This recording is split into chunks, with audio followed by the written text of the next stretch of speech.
রাধে রাধে বন্ধুরা, সবাই কেমন আছো? আশা করি সবাই খুব ভালো আছো। গপু সোনার আশীর্বাদে আমরা অনেক ভালো আছি। আজকে গপুকে এই ঠান্ডা শীতকালে রোদের মধ্যে ছাদে এনে স্নান করাচ্ছি। অনেক দিন পর এটা করলাম।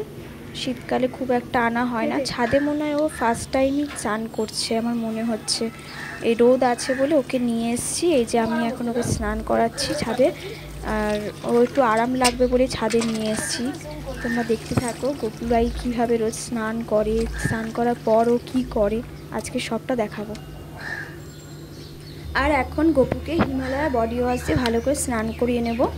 আগের বডি ওয়াশটা যেটা ছিল ওটা সাদা ছিল, এটা জেলটাই বেশি ভালো দেখেছি, কারণ গাটা খুব মোলায়েম থাকে।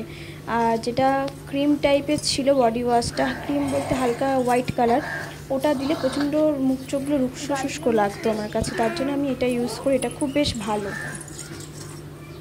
আর এখন গপুর গা হাতগুলো ভালো করে একটু ডলে দেবো বডি ওয়াশটা দিয়ে, যেরকম আমরা নিজেদের ছোটো ছোটো বাচ্চাদের করে থাকি ঠিক সেম ওইভাবেই হাত পাগুলো ডলে দিচ্ছি। মুখ, চোখ, কপাল, হাত পা, মাথা, নাকের ধারগুলো, ঠোঁটগুলো ভালো করে আস্তে আস্তে আস্তে আস্তে হালকা করে করতে হবে, ঠিক আছে? বেশি জোরে জোরে নয়, হালকা করে রাফলি ভালো করে সফটভাবে ওর গাটা ভালো করে একটু ডলে দিচ্ছি বডি ওয়াশটা দিয়ে। তারপরে এই যে জল গরম, এটা কিন্তু এটা জল গরম, হ্যাঁ, বালতিতে আমি জল গরম দিয়ে ওকে এখন স্নান করাচ্ছি। যেহেতু খুবই ঠান্ডা, তো এই জন্য ওর ঠান্ডা লেগে যাবে ঠান্ডা জলে স্নান করে, যতই ছাদে রোদে চান করেই না কেন।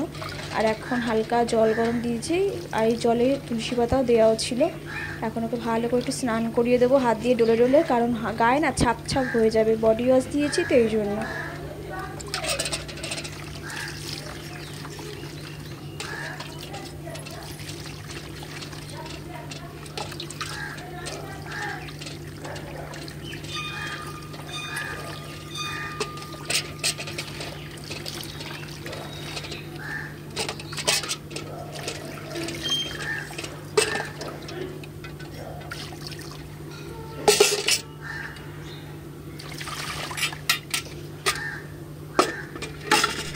এখন গপু সোনাকে তুলে নিলাম জল থেকে, জলটা গরম তাও তুলে নিলাম, কারণ বসিয়ে রাখবো না, ঠান্ডা লেগে যাবে, ছাদে একটু হালকা হাওয়া দিচ্ছে।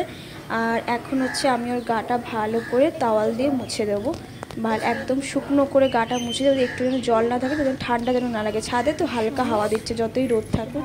এই যে আমার মিষ্টি গপু সোনা একদম স্নান করে বডি ওয়াশ দিয়ে পরিষ্কার হয়ে গেছে। এখন ভালো করে মুখ, চোখ, কান, হাত, পা, গলা, ভালো করে মাথাটা ভালো করে পরিষ্কার করে মুছিয়ে দিতে হবে। একদম সফটলিভাবে সোপ করে নিতে হবে জলগুলো যেগুলো ওর গায়ে আছে, ভালো করে মুছিয়ে দিতে হবে ডলে ডলে। আর এই ছাদে ছোটোবেলায় কিন্তু আমাদেরও স্নান করতে খুব ভালো লাগতো। শীতকালে দুপুরবেলা রোদে বেশ হালকা জল, উষ্ণ গরম জলে স্নান করতাম। আমিও ছোটোবেলায় ছাদে এসে স্নান করেছি শীতকালে, খুব ভালো লাগতো। তো সেইগুলো খুব মিস করি আমি এখন, তাই গপুকেও মনে হলো একটু নিয়ে আসি, ও তো ছোটো, ওর ভালো লাগবে আশা করি। আর গপুকে এখন এই প্যান্ট-জামাটা পরাবো। আর ইনি হচ্ছে আমাদের বাড়ির রানী, এনাকে কেউ বিড়াল বলে না, এনাকে সবাই রানী বলে, ঠিক আছে? সত্যি উনি রানী। উনি ভালো মাছ খায়, কাঁচা মাছ খায় না, সামনে রাখলেও খায় না, মাছ ভেজে ওনাকে দিতে হয় তবে উনি খায়। আর সেটা শাটিন মাছ, তেলাপিয়া মাছ, এইসব মাছ হলে খাবে। আর কাটাকুটি ইনি খায় না। সত্যি উনি একজন রানী, তাই ওনাকে আমি রানী বলেই ডাকি। আর এখন গপু সোনাকে সুন্দর করে প্যান্ট জামা পরিয়ে দেবো, ঠান্ডা লেগে যাবে। তো এই শীতের দুপুরবেলা বসে আমারও ভালো লাগছে, গপুরও আশা করি খুব ভালো লেগেছে। আর আমি যেখানে থাকি সেখানেও রানী চলে যায়। এখন ভিডিওটা আমার বোন আমাকে করে দিচ্ছে। তা ও তো আমি আগেও বলেছি ও আমার ভিডিও নেয়, মানে আমি বারণ করলে আমার ভিডিও ঠিকই নেয়। এই যে আমাদের গপু সোনা কি মিষ্টি লাগছে না দেখতে। এখন ভালো করে প্যান্ট জামাটাকে পরিয়ে দেবো, দিয়ে এবার ভালো করে মাথায় একটু মুকুট পরিয়ে দেবো, কোলবালিশটা হাতের নিচে দিয়ে একটু মিষ্টি দিয়ে বসাবো, তারপর নিচে গিয়ে ওকে ভোগ দেবো। এই যে আমাদের গপু সোনা একদম ফিটফাট হয়ে রেডি হয়ে নিচ্ছে, তাড়াতাড়ি করে নিচে গিয়ে ভোগ খাবে বলে জামা কাপড় পরিয়ে দিয়েছি। এই যে আমাদের রানী এখান থেকে যাচ্ছে, কারণ ও এখন পটি করবে। ওই যে কোনাটায় ও বসে বসে এখন পটি করবে। ছাদটা একেবারে নোংরা করে দিয়েছে ও। ছাদে সব গাছ বসানো মাটি টাটি থাকে, ও সব টপ থেকে মাটি আছড়ে আছড়ে নিচে ফেলবে, ও নিজের পটিটাকে ঢাকবে বলে এই করে। ছাদে এসে ছাদটা একদম নোংরা করে ফেলেছে। যতবার ছাদ ঝাড় দেওয়া হয় ততবারই ও নোংরা করে ফেলে। আর এখন হচ্ছে এই যে গপুকে ভালো করে জামা কাপড়টা পরিয়ে দিচ্ছি সুন্দর করে, ওকে ভালো করে একটু টিপটাপ করে সাজিয়ে নিতে হবে।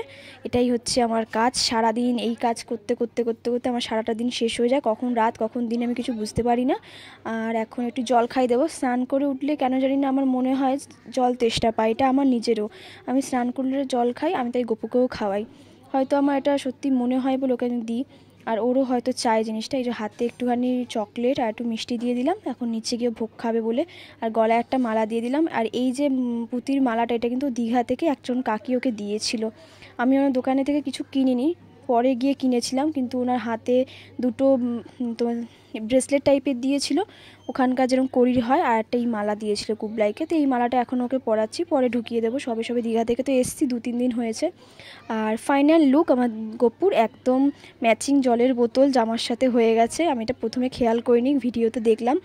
আর এই যে একদম সেজে গুজে টিপটাপ হয়ে বসে আছে। কানে দুটো ফুল আনতে আমি ভুলে গেছি, নিচে আছে।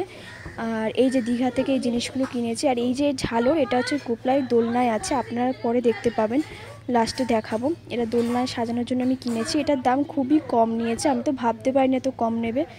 আর এই যে গুবলাই দোলনায় নিচে চলে এসে দোলনায় বসে পড়েছে, গায়েটা চাদর দিয়ে দিয়েছি, কারণ নিচটা খুব ঠান্ডা, নিচে সেরকম একটা রোদ আসে না বলে। আর এই যে যখন বলছিলাম, এইটা কিনেছি আমার গুবলায় দোলনায় ঝোলানোর জন্য, মানে একদম মাপে মাপে ঠিকঠাকভাবে হয়েছে, খুব সুন্দর, খুব কম দামে জিনিসটা আমরা পেয়েছি, ভাবিনি যে এত কম হবে।